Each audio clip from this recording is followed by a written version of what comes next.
Hello everyone, I hope you all are very well. I am Mayank Agrawal. आज हम इस video में कंप्लीट द हिंदू न्यूज़पेपर का एनालिसिस करने वाले हैं।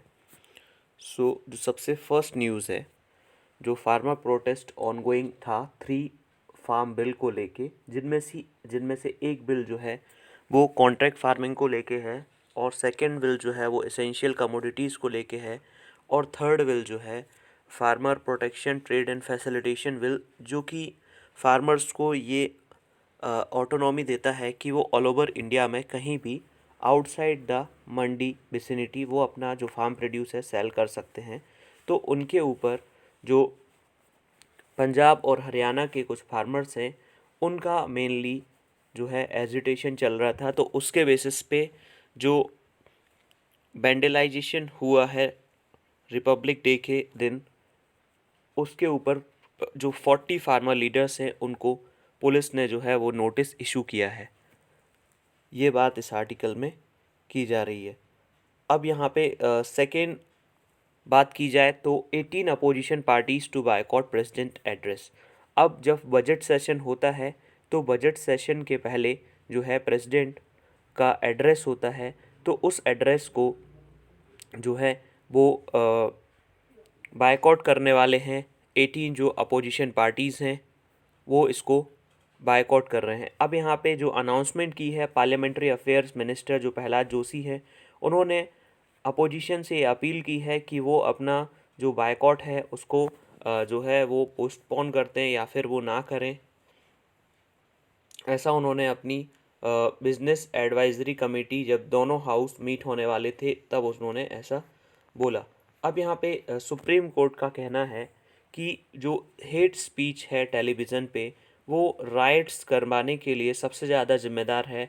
सुप्रीम कोर्ट ने ऑब्ज़र्व किया कि जो हेट स्पीच है, जैसे आपने देखा होगा कि जो इंडिया से जो है दूसरी कंट्री में रह रहे हैं, जाकिर नाइक मलेशिया में हैं अभी, तो वो एक तरह से जो डिफरेंट टेलीविज़न चैनल्स हैं उसमें एक तरह से हेट स्पीच फैलाते हैं। दूसरा जो आपका एक प्रोग्राम था बिंदास बोल करके सुरेश चावाणके का, उसको भी सुप्रीम कोर्ट ने एक तरह से रोक लगा दी थी उसके ऊपर। तो दोनों जो है आपको एक तरह से, अगर आप एग्ज़ाम की प्रिपरेशन कर रहे हैं तब आपको बैलेंस व्यू लेके चलना होता है।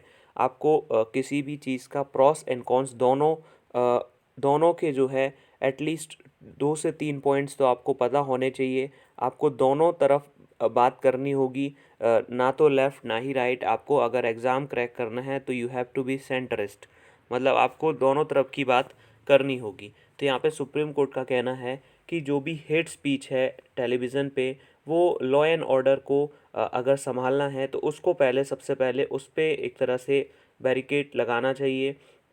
अब यहाँ पे control of certain kind of news which edited people to violence and riots in is a law and order problem. ये एक तरह से लॉ एंड ऑर्डर की जो प्रॉब्लम है, वो कुछ जो पीपल को वायलेंस के लिए उकसाते हैं कुछ लोग न्यूज़ चैनल्स पे या फिर टेलीविज़न पे, उससे ये सारा जो प्रॉब्लम है वो अकर होता है।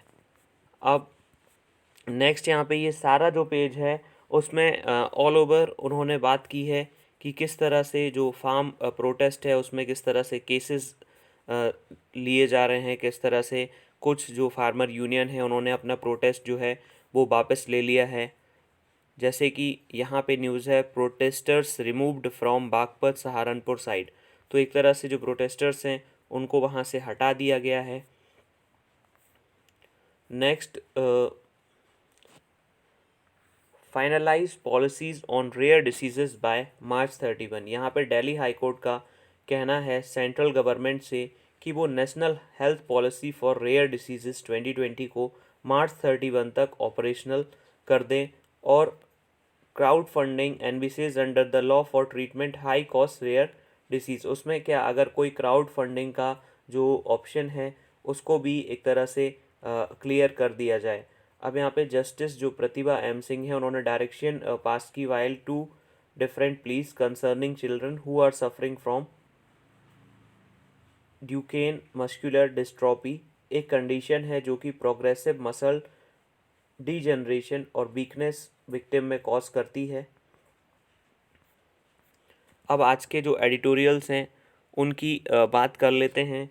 ये जो आर्टिकल है इसमें बात की गई है कोरोना वायरस पेंडेमिक की वजह से किस तरह से जो है चीज़ें चेंज हुई हैं और किस तरह से डिफरेंट जो लॉकडाउन अनलॉकडाउन के फेजेस थे उनमें किस तरह से लोगों को जो मूवमेंट ऑफ रिस्ट्रिक्शन है उसको ख़त्म किया गया है और किस तरह का कॉशन लोगों को लेना चाहिए। अब ये जो सेकंड आर्टिकल है इसमें बात की गई है किस तरह से जो बिग टेक पावर्स हैं वो एक मोनोपोली की तरफ बढ़ रही हैं और उनसे क्या एक प्रॉब्लम जो है वो आने वाले टाइम में हो सकती है। ये जो आर्टिकल है वो चाइनीज़ प्रेसिडेंट शी जिनपिंग के बारे में और उनकी कम्युनिस्ट पार्टी के बारे में बात कर रहा है कि किस तरह से शी जिनपिंग ने डावोस में वर्ल्ड इकोनॉमिक फोरम की जो मीट है उसको अटेंड किया। अब नेक्स्ट यहाँ पे बात की जाए आज का जो कैरिकेचर है, इस कैरिकेचर में यहाँ पे दिखाया गया है कि जो फार्मर प्रोटेस्ट है उस फार्मर प्रोटेस्ट में so many farmers were peaceful and this side so many farmers were peaceful because they were carrying the एक तरह से जो वाइट फ्लैग है वो सिम्बलाइज करता है पीस को।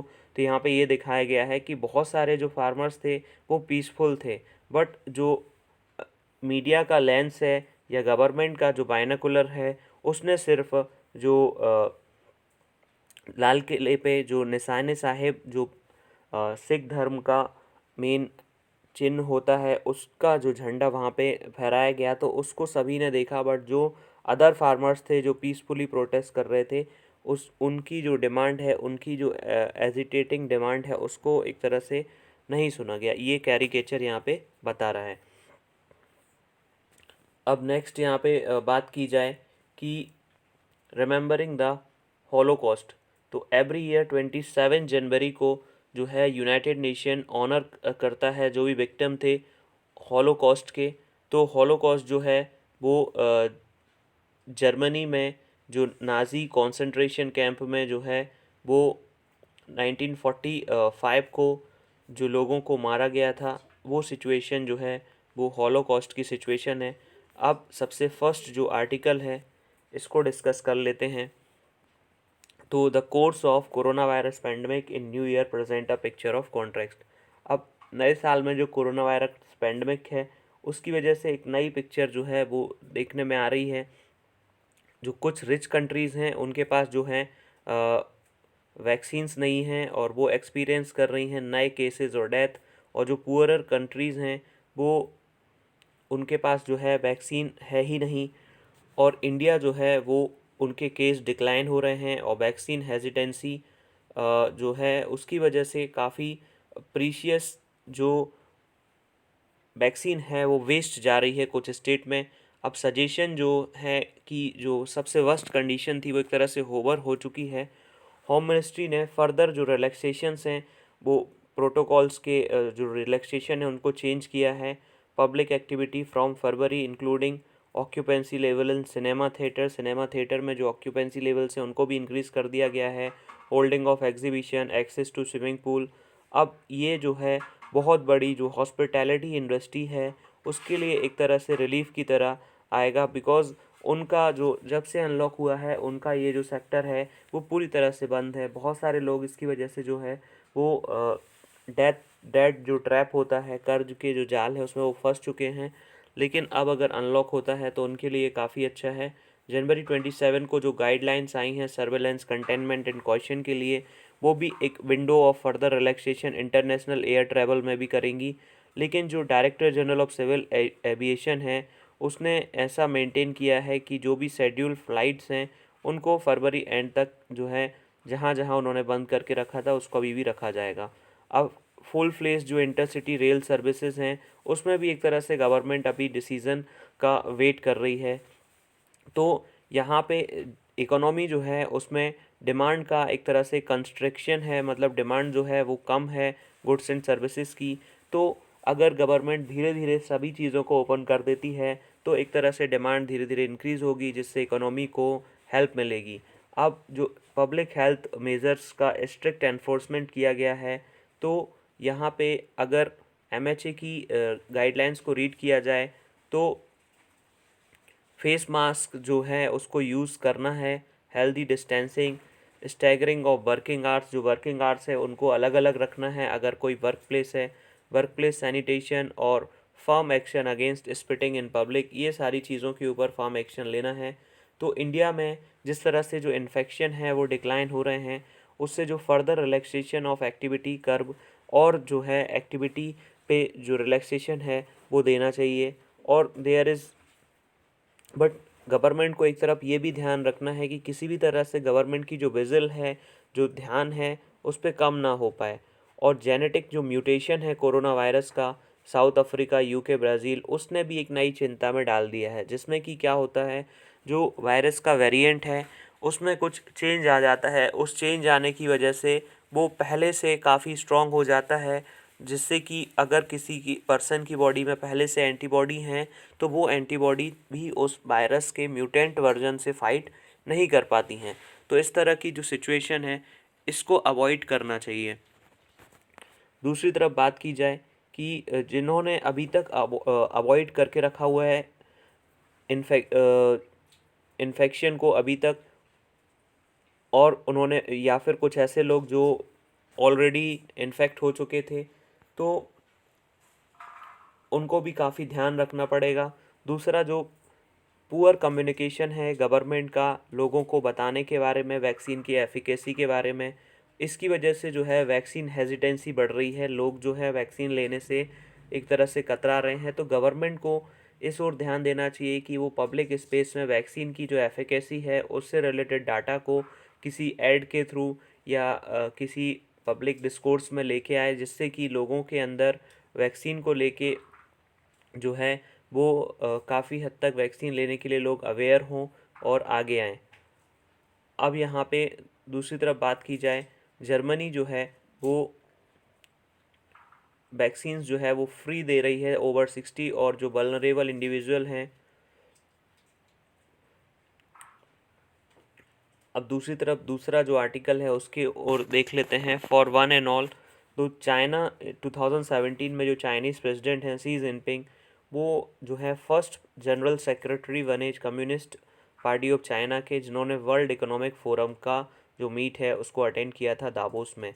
अब मेन इम्पॉर्टेंट बात यह है कि अगर जो वो जो कंट्री है वो कम्युनिस्ट कंट्री है जो कि सोशलिज़म के ऊपर बात करती है, तो अगर उसका प्रेसिडेंट और उसकी जो कम्युनिस्ट पार्टी ऑफ चाइना है उसका जो सेक्रेटरी है, अगर वो वर्ल्ड इकोनॉमिक फोरम जो कि कैपिटलिज्म का एपिटोम को रिप्रेजेंट करती है, तो वहाँ पे अटेंड कर रहा है, तो एक तरह से ये कॉन्ट्रास्टिंग व्यू है। और उन्होंने अपनी जो रोबस्ट डिफेंस दिया ग्लोबलाइजेशन के लिए कि ग्लोबलाइजेशन क्यों ज़रूरी है, बिकॉज पूरी तरह से चाइनीज़ इकोनॉमी है वो पूरी तरह से ग्लोबलाइजेशन पे ही डिपेंड है। और 3 डेज़ बिफोर जो newly elected president Donald Trump, उन्होंने भी जो है वो स्वार्न इन करने वाले थे 6 month after Brexit vote in UK. और जनवरी 25 को जो है मिस्टर जी जो है वो रिटर्न हुए डावोस प्लेटफॉर्म पे। हालांकि वो वर्चुअली अपनी स्पीच दे रहे थे। His speech carried many of the similar themes from 4 years ago, calling for global unity, closer coordination on macro economic policy, और ज़्यादातर जो इक्विटेबल ग्रोथ है, सभी के लिए बराबर ग्रोथ है, उसकी बात की। अब यहाँ पे जो उन्होंने 2 ऐसे मैसेज दिए जो कि वॉशिंगटन की तरफ एम करके दिए थे, reflection of 4 turbulent year of a tariff technology war between world 2 biggest economies. और दूसरा उन्होंने बात की कि हर कंट्री की अपनी यूनिक हिस्ट्री है, कल्चर है, सोशल सिस्टम है, और कोई भी एक दूसरे से सुपीरियर नहीं है। Difference in itself is no cause of alarm. अगर किसी दो कंट्रीज़ के बीच में कोई डिफरेंस नज़र आता है तो उससे चिंता करने की बात नहीं है। लेकिन यहाँ पे उन्होंने बोला कि किस बात के लिए चिंता करना चाहिए, एरोगेंस, प्रेजोजिट एंड हेट्रेड, और जो भी हायरार्की है ह्यूमन सिविलाइजेशन में। और अगर कोई एक पर्सन अपनी हिस्ट्री को दूसरे के ऊपर इम्पोज करना चाहता है, कल्चर के ऊपर इम्पोज करना चाहता है, सोशल सिस्टम के ऊपर इम्पोज करना चाहता है, तो वो एक तरह से गलत है। अब मिस्टर जी जो है फर्स्ट डावोस स्पीच जो है ब्रॉडरी रिसेप्टिव ऑडियंस, और उन्होंने एक तरह से कैपिटलिज्म के क्राइसिस को एक तरह से बताया। अब यहाँ पे बात की जाए कि उनकी ये पूरी स्पीच के बारे में यहाँ पे बात की जा रही है, और बात की जा रही है 23 जनवरी को जो 8 बॉम्बर्स और 4 फाइटर्स जो हैं चाइना से एंटर हुए थे ताइवान के एयर डिफेंस आइडेंटिफिकेशन जोन में। तो जो लेटेस्ट वार्निंग है जो ताइवान की कैपिटल है उसको दी जा रही है। One can not find fault with mister G statement. Decisions should not be made by simply showing off strong muscles or waving a big fist. Indeed, it's important in its relevance to all the big.